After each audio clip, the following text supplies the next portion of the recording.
आप सभी लोगों को नमस्कार। सोंधी माटी जीएस क्लासेस में आपका स्वागत है। जैसा कि हम लोगों ने अपने अंतिम लेक्चर में तुगलक वंश पढ़ा, उसके बाद खलजी वंश पढ़ा, तुगलक वंश पढ़ा। तुगलक वंश के बाद अब हम चर्चा कर रहे हैं आज सल्तनत काल के जो अंतिम राजवंश हैं दो, सैयद वंश और लोदी वंश, उनके विषय में। सैयद वंश और लोदी वंश दोनों ही दिल्ली सल्तनत के विघटन की कहानी कहते हैं। विघटन की कहानी इसलिए कि हम जब तुगलक पढ़ रहे थे तो देखा था कि अमीर तैमूर का आक्रमण होता है 1398 में। 1398 में जब उसका आक्रमण होता है तैमूर का, तो इसने दो काम किए। एक तो दिल्ली का इसमें विघटन यहीं से शुरू हो गया, पतन नहीं हुआ। विघटन क्या हुआ? दिल्ली सल्तनत का विघटन हो गया और पतन जाकर के 1526 में होता है, जब बाबर इब्राहिम लोदी को युद्ध में मार देता है और फिर मुगल वंश की नींव पड़ जाती है। तो विघटन की प्रक्रिया सल्तनत की 1398 से शुरू हो जाती है। यद्यपि 1412 तक एक तुगलक वंश का शासन करता रहा। जब अमीर तैमूर वापस लौट रहा था, तैमूर का आक्रमण मैंने बताया था भारत के सर्वाधिक विनाशकारी आक्रमणों में है 1398। इवन यहाँ तक कि जो शवों को उठाने वाला, कोई इतना कत्लेआम दिल्ली में उसने किया था कि शवों को कोई उठाने वाला नहीं था। महामारी फैल गई थी शवों के सड़ने के कारण। फिर वो मेरठ, हरिद्वार, जम्मू, कांगड़ा इस होते वापस लौट गया था और फिर कहीं उसकी बाद में चीन के आक्रमण के दौरान मृत्यु हो जाती है। जब अमीर तैमूर की उधर मृत्यु हो जाती है तो अमीर तैमूर खिज्र खां को पंजाब का गवर्नर नियुक्त कर गया था। जब उसकी मृत्यु हो गई 1306 या 1406 के आसपास, तो खिज्र खां यहाँ पर अपने को स्वतंत्र घोषित कर देता है पंजाब में। पंजाब में स्वतंत्र घोषित करता है। इधर दिल्ली सल्तनत की स्थिति बहुत ख़राब चल रही थी। 1412 में नासिरुद्दीन जो अंतिम शासक था तुगलक वंश का, वो मर जाता है। कुछ दिन के लिए एक अफगान सरदार था दौलत खां लोदी, वो दिल्ली पर कब्जा कर लेता है। लोग बताते हैं खिज्र खां को, और खिज्र खां चूँकि मजबूत तो हो ही चुका था, तो खिज्र खां को लोग बताते हैं ऐसा ऐसा है, तो खिज्र खां चढ़ाई कर देता है दिल्ली पर और दिल्ली पर दौलत खां लोदी को पराजित करता है और खिज्र खां सैयद वंश की नींव डालता है। और इसीलिए सैयद वंश का संस्थापक कौन था? खिज्र खां था। तो इसके केवल 3-4 शासक हैं ये सैयद वंश। ये सैयद वंश और लोदी वंश सल्तनत के इतिहास में कोई मील के पत्थर नहीं है, कोई महत्वपूर्ण आयाम भी नहीं इनके। केवल इसलिए पढ़ना है कि मुगलों को लाना है। मुगलों को लाते लाते तुगलक तक तो बहुत अच्छा था। अलाउद्दीन खिलजी एक महान साम्राज्यवादी, मोहम्मद बिन तुगलक एक अद्भुत व्यक्ति, गयासुद्दीन तुगलक, फिरोज़ तुगलक, कल्याणकारी निरंकुश राजतंत्र, बहुत सारे लोग आए। लेकिन अब कोई ऐसा राजा आपको नहीं दिखेगा, सुल्तान दिखेगा, जो कि उन लोगों का साथ, उन लोगों के पैरेलल चल सके, उन लोगों से उसको बराबर का व्यक्ति दिखाई दे। ऐसे में खिज्र खां संस्थापक बनता है सैयद वंश का, और ये अपने को पैगंबर का वंशज कहता था। पैगंबर यानी पैगंबर मोहम्मद, उनका वंशज कहता था। इसने दौलत खां लोदी से दिल्ली छीन ली। दिल्ली सल्तनत का एरिया अब बहुत बड़ा नहीं रह गया था। बंगाल अलग हो गया था, मालवा अलग हो गया था, गुजरात अलग हो गया था, राजपूताना अपना सर उठा रहा था, यानी राजपूताना के राज्य स्वतंत्र हो रहे थे, जौनपुर अलग स्वतंत्र हो चुका था। तो ऐसे में दिल्ली सल्तनत की सीमाएँ सीमित थीं। उन्हीं सीमित सीमाओं का जो राजा बनता है, सुल्तान बनता है, वो है खिज्र खां। यद्यपि इसने सुल्तान की उपाधि नहीं ली, बल्कि इसने उपाधि ली थी रैयत-ए-आला। रैयत-ए-आला, क्योंकि ये लोग मानते थे कि देवत्व का अंश नहीं है सुल्तान में। सुल्तान देवत्व का अंश नहीं मानते थे। और अफगानों ने तो प्योर माना कि अफगानों में से एक सरदारों में से एक सर्वश्रेष्ठ सरदार हमारा सुल्तान है। इतनी बातें थी खिज्र खां के विषय में। खिज्र खां के बाद एक व्यक्ति आता है मुबारक शाह। इसकी मृत्यु हो जाती है 1421 में। 1421 से 1434 के बीच, यानी 11 वर्ष तक मुबारक शाह गद्दी पर बैठता है।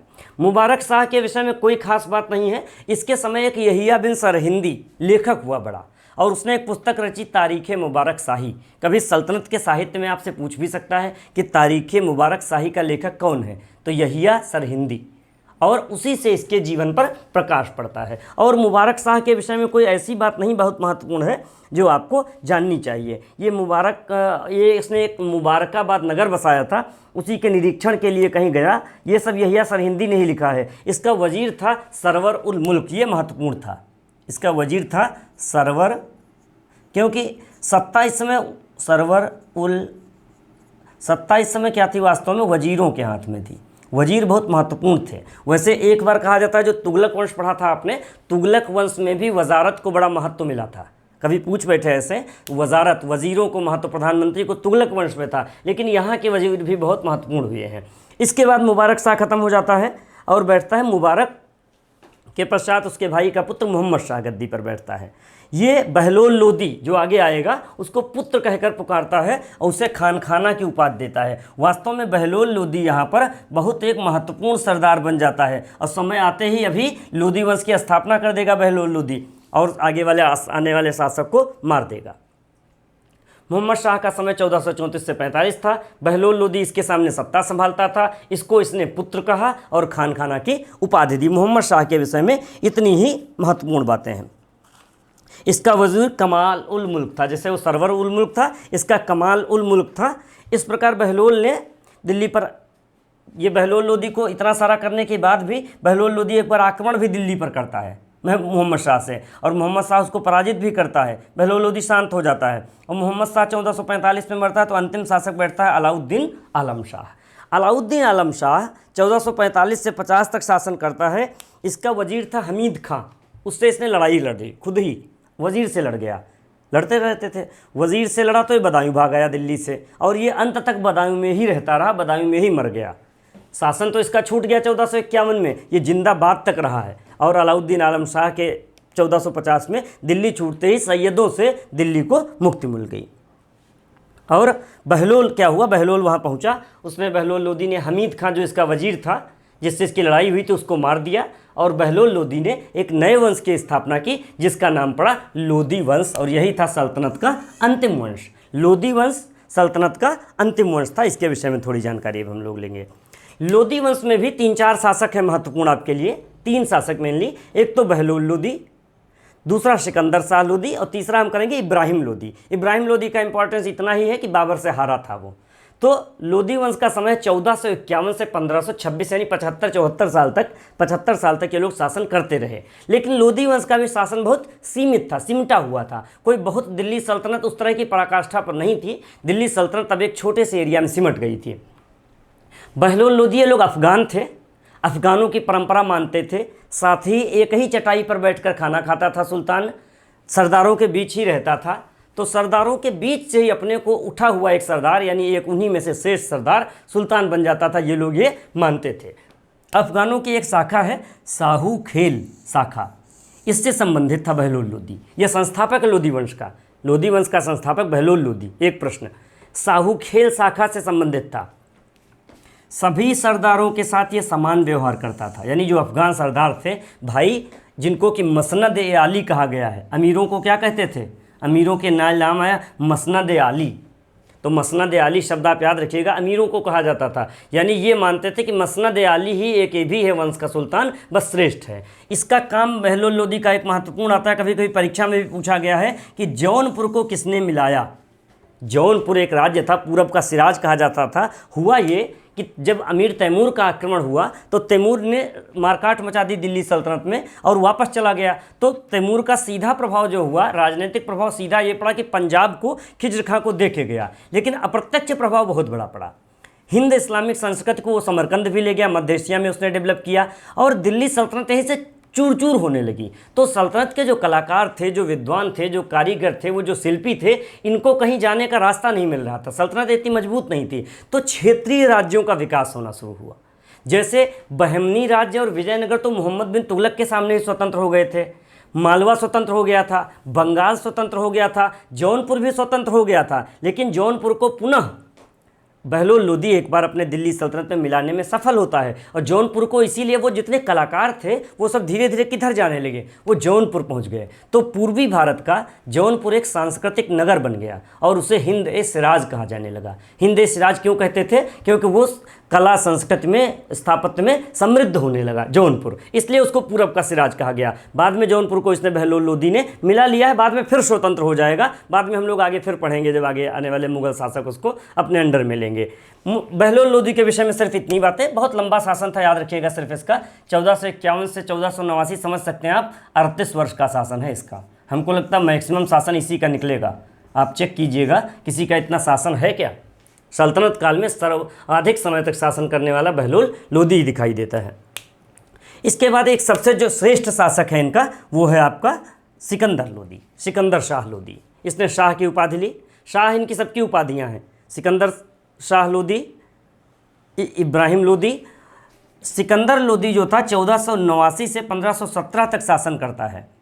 इसका नाम था बचपन का निजाम खां, पूछा जा सकता है परीक्षा में। ये भी एक सुनार माँ इसकी भी सुनार थी, तो ये भी इसके अंदर भी कहीं ना कहीं ये वाला तत्व जो फिरोज तुगलक में आया था, कट्टरता का, मंदिर नष्ट करना या मुस्लिमों को ये दिखाना कि हम बहुत श्रेष्ठ हैं, हिंदुओं पर काफिर हैं, हिंदुओं पर राज करते हैं, ये इसके अंदर भी तत्व सिकंदर शाह लोदी में भी था। निज़ाम खां इसका बचपन का नाम था। ये श्रेष्ठ शासक है अपने वंश का। अगर आपसे कोई पूछे लोदी वंश का श्रेष्ठ शासक कौन है, तो सिकंदर शाह लोदी। इसका सबसे बड़ा काम आगरा की रचना की इसने, आगरा शहर की नींव डाली 1504 में। आपसे कोई पूछे आगरा शहर की नींव किसने डाली, तो सिकंदर शाह लोदी ने। और 1504 में इसने नींव डाली और 1506 में इसने क्या किया, अपनी इसको राजधानी बना दिया। यानी दिल्ली से आगरा को राजधानी परिवर्तित इसने कर लिया था सिकंदर शाह लोदी ने। इसने जो माप का कार्य था अलाउद्दीन खिलजी ने शुरू किया था, उसको आगे बढ़ाया। इसने गजे सिकंदरी चलाया और अपने राज्य की नाप किससे करवाई, गजे सिकंदरी से। और इसका गजे सिकंदरी इंपॉर्टेंट इसलिए है, देखिए इतिहास की कड़ियाँ जुड़ती चलती हैं आगे एक दूसरे से। महत्वपूर्ण अलाउद्दीन से शुरू हुआ था ये काम मसाहत का, जिसने थोड़ा उसको इम्प्रूव किया।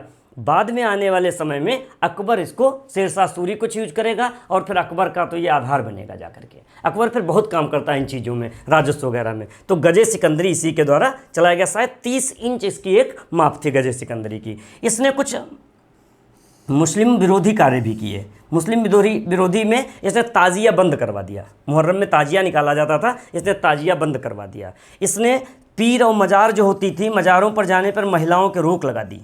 स्त्रियां मज़ारों पर जाती थी सजदा करने, पीरों मज़ारों पर जाने पर इसने महिलाओं पर रोक लगा दी। ये फारसी का बहुत बड़ा ज्ञाता था, यानी विद्वान था। सिकंदर शाह लोदी फारसी का बहुत बड़ा विद्वान था, एक अच्छा कवि था और वो गुलरुखी नाम से फारसी में कविताएं लिखा करता था। पूछा गया कई बार एग्जाम में, फिर आपसे पूछा जाएगा सिकंदर शाह लोदी किस नाम से रचनाएं करता था, गुलरुखी नाम से रचनाएं किया करता था।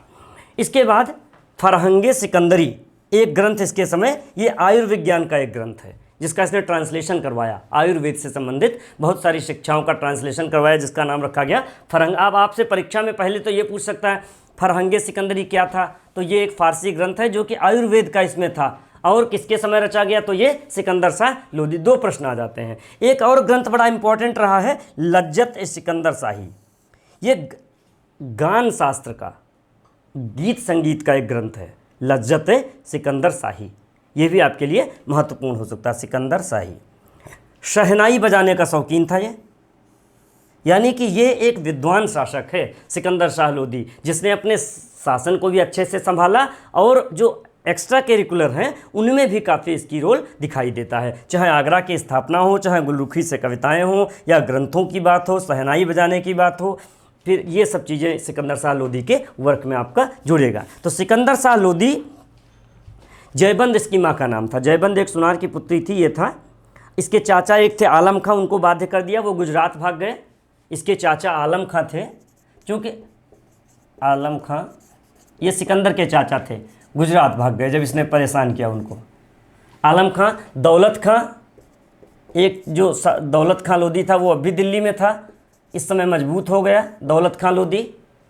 और ये सब मिल करके मैं क्यों लिख रहा हूँ, क्योंकि ये सब मिलकर अगले शासक को अभी अपना रोल अदा करेंगे, क्योंकि बाबर को यही सब आमंत्रित करने वाले लोग हैं। बाबर को बुलाएंगे, कहेंगे बाबर आइए, दिल्ली की हालत ख़राब है, तब बाबर वहाँ से चलता है आक्रमण करने और 1526 में एक पानीपत का प्रथम युद्ध होगा और बाबर इब्राहिम लोदी को मारेगा। आगे आने वाले अभी हम लोग पढ़ेंगे इसको। इसके बाद प्रतिदिन वस्तुओं की सूचना लेता था बाजार से, जैसे अलाउद्दीन किया करता था, किसका क्या रेट चल रहा है। मुस्लिम कुप्रथाओं को रोकने का प्रयास किया इसने। मुसलमान स्त्रियों को ही पीरों की मज़ारों और संतों की मज़ारों पर जाने से रोक दिया। जौनपुर की एक बार सुंदर मस्जिद थी, अटाला मस्जिद, और ये सब जौनपुर जब हम लोग पढ़ेंगे तब देखेंगे, उनको इसने कोशिश की तोड़ने की, लेकिन उलेमाओं के कहने से इसने मान गया ये। और इसकी गले की बीमारी से अंततः मृत्यु हो गई। गले की कोई बीमारी, रुग्णता आ गई, गले की बीमारी से मृत्यु हो गई। गले की बीमारी से मरने वाला सुल्तान सिकंदर लोदी। इस प्रकार सिकंदर लोदी का आपका अंत हो जाता है। सिकंदर लोदी के बाद जो अंतिम शासक है इनका, उसके विषय में लिखिए, और जो कि सल्तनत का अंतिम शासक है, जिसको बाबर पराजित करेगा और नींव डालेगा किसकी, मुगल वंश की नींव डालेगा आगे, उसका नाम था, लिखिए, इब्राहिम लोदी। और सल्तनत का एकमात्र ऐसा शासक है जो कि युद्ध में मारा गया, युद्ध क्षेत्र में मारा गया, इब्राहिम लोदी। वही 1517 में वो ख़त्म हुआ और 1526 मान लीजिए इसका कार्यकाल हो गया। इब्राहिम लोदी 1517 से 1526। सिकंदर की मृत्यु के बाद सिकंदर लोदी की मृत्यु के बाद एक तो इब्राहिम था, इसका भाई था जलाल खां, इसके भाई का नाम था जलाल खां। तो ये कहा गया कि इब्राहिम तो बैठेगा दिल्ली में और जलाल खां को बैठाया गया, कहा गया ये स्वतंत्र राज्य होंगे दोनों जौनपुर में। लेकिन ऐसा हुआ नहीं, इब्राहिम को बर्दाश्त नहीं हुआ और जलाल खां को इसने मरवा दिया और इब्राहिम लोदी ही पूरा शासक बना रहा। इधर ग्वालियर के निकट इब्राहिम लोदी का एक युद्ध, ग्वालियर के निकट एक स्थान है घटौली, और इसी को खतौली भी कहते हैं लोग, खतौली। ये एक मुजफ्फरनगर में खतौली, वो नहीं है यूपी में, ये घटौली बिहार का ग्वालियर के पास का प्लेस है। राणा सांगा से इसका युद्ध होता है। घटौली का युद्ध किसके बीच हुआ, ध्यान रखिएगा, राणा सांगा विरुद्ध इब्राहिम। कई बार परीक्षा में पूछा गया है। राणा सांगा ने इब्राहिम लोदी को पराजित किया, राणा सांगा का एक हाथ कट गया इसमें, इस युद्ध में राणा सांगा का एक हाथ कट गया घटौली के युद्ध में, लेकिन इब्राहिम को उन्होंने पराजित किया। इसी युद्ध में राणा ने अपना बायां हाथ खो दिया था। इसके बाद दिल्ली की सेना को एक बार फिर वो पराजित करते हैं। अपना इसका एक वजीर था इब्राहिम लोदी का, मियाँ भुआ वजीर था। मियाँ भुआ को, ये योग्य वजीर था, इसको इसने कारागार में निषिद्ध कर दिया, कारागार में बंद कर दिया। और कारागार में बंद करने के बाद इसकी मूर्खता देखिए कि इसी के लड़के को फिर वजीर बना लेता है। अपने इस वजीर को जेल में डाला तो उसका लड़का उसके प्रति स्वामी भक्त हो सकता था, नहीं हो सकता था। मौका पड़ते ही वो इब्राहिम लोदी से विरोध कर बैठा जो इसका लड़का था। और ये जो विरोध हुआ तो जो दौलत खां लोदी और आलम खां, ये लोग तो बाहर से विरोध कर ही रहे थे, मियाँ भुआ के लड़के ने विद्रोह किया, ये सब मिल करके इब्राहिम लोदी से एक युद्ध लड़ते हैं, आजम हुमायूं लोदी तमाम लोग। और ये अफ़गान विरुद्ध अफ़गान युद्ध हो गया दिल्ली में ही।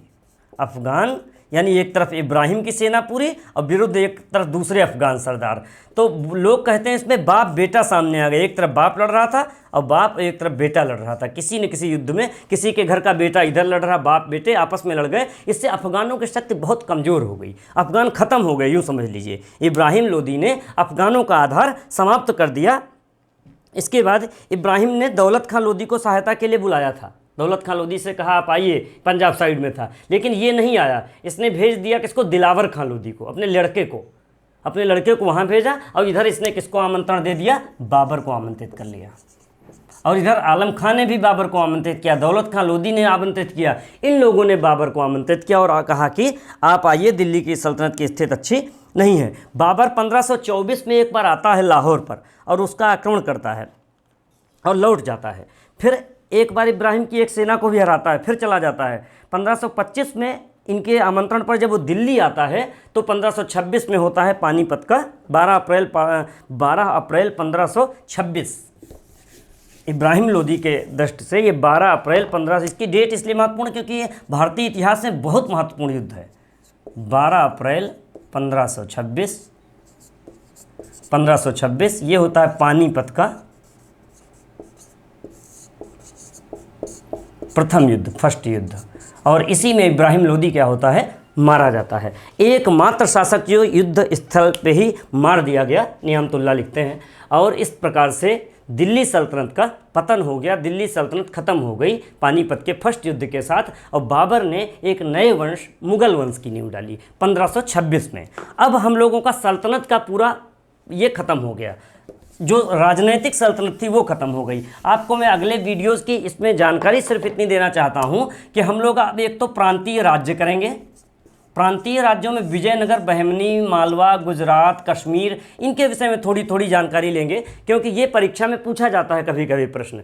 दूसरा, सल्तनत का एक लेक्चर अलग से लेंगे। सल्तनत की एक तो राजस्व व्यवस्था या विभाग कह लीजिए, जो विभाग उस समय थे, स्थापत्य और संस्कृत, यानी उसमें किताब कॉपी जो लिखा पढ़ी वहाँ हुई, ये सब, ये एक लेक्चर लेंगे। या इस तरह के इन चीज़ों को करने के बाद हमारा संस्कृत का पूरा क्लास संस्कृत के सल्तनत के विषय में हम लोग कंप्लीट जानकारी ले चुके होंगे। आप अगर विद्यार्थी इतिहास के हैं तो आपको थोड़ा और पढ़ना होगा, और अगर आप सामान्य परीक्षाओं में बैठते हैं तो ये जो मोटी मोटी बातें हम आपको बताते हैं सामान्य परीक्षाओं में, यही प्रश्न पूछे जाते हैं एग्जाम में। अब आपको अगले लेक्चर से हम लोग शुरू करेंगे प्रांतीय राज्यों पर, और फिर सल्तनत के विषय में पढ़ेंगे।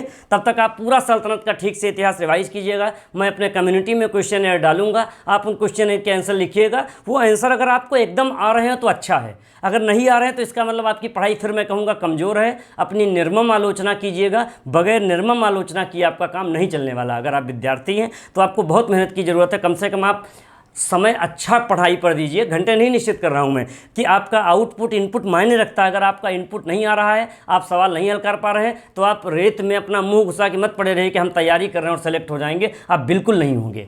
आपको वहाँ पर तपस्या करनी होगी, साधना करनी होगी, और तपस्या निश्चित रूप से कठिन होती है। तो ये आप एक कठिन फेज़ पार करिए, उसके बाद देखिए आप शानदार तरीके से सारी परीक्षाएं पास करेंगे, और हम भी आपके साथी हैं। आपको उज्जवल भविष्य के लिए बहुत बहुत शुभकामनाएं। धन्यवाद।